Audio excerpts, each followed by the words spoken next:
The millionaire's mansion looked flawless from the outside, its glass walls reflecting the morning sun like a promise of perfection. But inside, chaos brewed every week.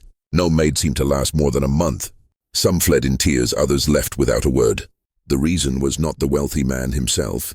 He was rarely home, but his only daughter, a small girl with eyes too sharp for her age and a mouth that spoke cruel truths with unnerving confidence.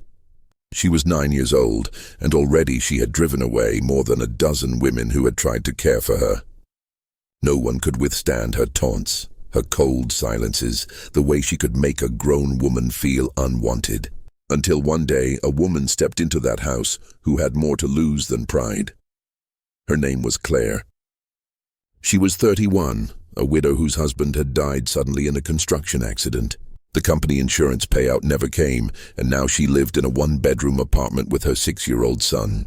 The fridge rattled and moaned, its single bulb flickering over a jar of peanut butter and half a loaf of bread.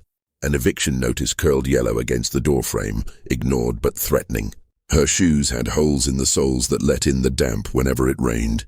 Every morning she walked her boy to school with her duct-taped backpack and counted coins for the bus home, sometimes coming up short and forcing herself to walk back the long miles in aching silence. When Claire saw the ad for a live-in maid at the millionaire's mansion, her hands trembled as she circled the listing in the newspaper. A roof over her head, regular meals, a paycheck steady enough to keep her boy in school. She showed up to the interview in a thrift shop blouse that clung too tightly at the shoulders, smoothing her hair in the bathroom mirror until it almost stayed in place. The millionaire's secretary, sleek in her red dress and leather heels, looked her up and down with a raised brow, but still gave her a chance. The job, she was warned, was not about cooking or cleaning. It was about lasting longer than the little girl upstairs. The child's name was Emily. She had long black hair tied in a silk ribbon, neat ballet flats, and a voice that carried like it belonged on stage. She was beautiful, but in that chilling way that made adults feel scrutinized. When she saw Claire for the first time, Emily crossed her arms and tilted her chin. "Another one?" she said flatly, as though she were 12 years older. "You won't last either." Claire's throat tightened, but she knelt to Emily's level. "Well, let's just see, okay?" she said, managing a smile. Emily smirked, then turned away as if already bored. The mansion sparkled in every corner, but Claire felt out of place among the shining marble floors and glass staircases. She walked carefully as though she might break something just by breathing. At night, she lay on the edge of her bed in the small servants' quarters, staring at the ceiling, thinking of her son back in their apartment, clutching his blanket against the drafty window. She missed him so much. She sometimes pressed her fist to her mouth just to keep the sob inside. The first days were a war of attrition. Emily spilled juice on the floor and insisted Claire was too slow to clean it. She locked her bedroom door at night and then accused Claire of not checking on her. She refused the food Claire made, pushing plates away with disgust. "The last maid cooked better," she said one evening, even though the plate was untouched. Claire forced herself to breathe through it, remembering the eviction notice, remembering her boy's hungry eyes when he asked if they could have more cereal. By the end of the second week, Claire was exhausted. Her hands shook when she carried laundry, her eyes burned from lack of sleep. Emily had begun playing tricks, hiding Claire's phone, spilling glitter on the carpet, even snapping, "You're just here because you're poor." The words stung more than Claire wanted to admit. She sat in the bathroom with the faucet running, wiping her cheeks, whispering, "Don't give up, don't give up." But then something shifted. One evening, Claire found Emily sitting alone in the massive living room, the glow from the television flickering across her face. The girl wasn't smirking. She was hugging her knees, silent. Claire paused, then softly asked, "You okay?" Emily didn't answer, but her small fingers tightened around her knees. Claire sat on the edge of the couch, not too close. They stayed like that, the air heavy with unspoken things. That night, Claire lay awake with a thought she couldn't shake. Emily wasn't just cruel. She was lonely, maybe even broken in ways no one had bothered to notice.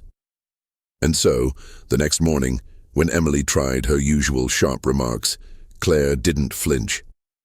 Instead, she said gently, I see you're upset, but you don't have to push me away for me to notice you. For the first time, Emily's mask cracked. Her lips trembled, and then, in a voice barely louder than a whisper, she asked, "Are you going to leave me too?" Claire's heart clenched so tightly it hurt. She leaned closer, eyes stinging, not yet knowing how to answer. Claire's breath caught at the question. The child's face was turned away, but Claire could see the reflection of her eyes glistening in the darkened TV screen. That tremor in Emily's voice cut through every cruel word she had spoken before. For a long moment, Claire couldn't answer, because deep down she didn't know if she could promise to stay. She thought of her son, alone in their apartment with the empty fridge and the drafty window. She thought of the eviction notice curling at the edge of the door. She thought of the weight pressing on her every day, heavier than the mansion's marble floors and chandeliers. Finally, she whispered, "I don't want to leave you, Emily, but I can only stay if you let me." Emily turned, searching her face. A child's stubborn pride warred with something raw, fear, aching fear. She didn't reply. She just pressed her lips together and curled deeper into herself. That night, Claire sat outside the girl's bedroom until she finally fell asleep, her back stiff against the wall, but her heart strangely softer. The next days unfolded differently. Emily tested her still, but there was hesitation in her tricks now. She spilled a glass of milk, and instead of sneering, she peeked up at Claire's reaction. Claire simply mopped it up and asked, "Want to help me wipe the rest?" Emily's hands hovered, then slowly reached for the towel. A small victory, but a victory nonetheless. At the 3-week mark, the millionaire finally came home. David Stanton was tall, impeccably dressed in a tailored suit, his shoes polished like black mirrors. He had the kind of presence that silenced a room. When he saw Claire, his gaze lingered, part assessment, part surprise. "You've lasted longer than most," he said, his tone cool but not unkind. "She's different," Claire said carefully, glancing at Emily, who stood stiffly beside her father, refusing to meet either of their eyes. David's jaw tightened. "She's difficult," he corrected. "Everyone says so, even at school." He paused, his throat shifting. "Her mother passed 2 years ago. I've tried everything. Nannies, tutors. Nothing works." His voice dipped lower, as though he hadn't meant to reveal so much. Claire's heart twisted. Suddenly, the sharp edges of Emily's behavior made painful sense. She wasn't a monster. She was a child drowning in loss, thrashing out at anyone who came near. That night, after Emily went to bed, Claire sat in the servants' quarters, scrolling through her phone with shaking hands. She saw her son's missed call. His message was just a picture, a single piece of toast on a paper plate. Her stomach turned. She couldn't keep him there much longer. The next morning, she gathered courage and asked David if her son could stay at the mansion too, just for a while. His brows drew together sharply. "This is not a charity," he said. "You're here to work, not move your family in." Claire's cheeks burned, her hands curling into fists. But then Emily, who had been listening from the stairs, spoke up. Her voice was small but steady. "I want to meet him." Both adults turned in surprise. Emily stood clutching the railing, her face pale but determined. "You said everyone leaves me. Maybe if she has her son here, she won't leave." David looked stricken. Silence stretched, filled only by the faint hum of the refrigerator in the gleaming kitchen. Finally, he exhaled, running a hand over his jaw. "Fine," he muttered. "On a trial basis." When Claire's son, Jacob, arrived with his duct-taped backpack and scuffed sneakers, the contrast to Emily's world was almost absurd. Emily eyed him cautiously at first, like a cat unsure of a stranger. But Jacob, wide-eyed at the mansion, grinned and said, "Whoa, your house looks like a movie." Something in Emily's expression cracked, her lips twitching toward a smile she quickly hid. Over the next week, the two children circled each other, tentative but curious. Jacob shared his crayons, Emily shared her piano. They bickered, they laughed. One evening, Claire passed the living room and froze at the sight. Emily and Jacob sprawled on the carpet, building towers from dominoes, their heads bent close.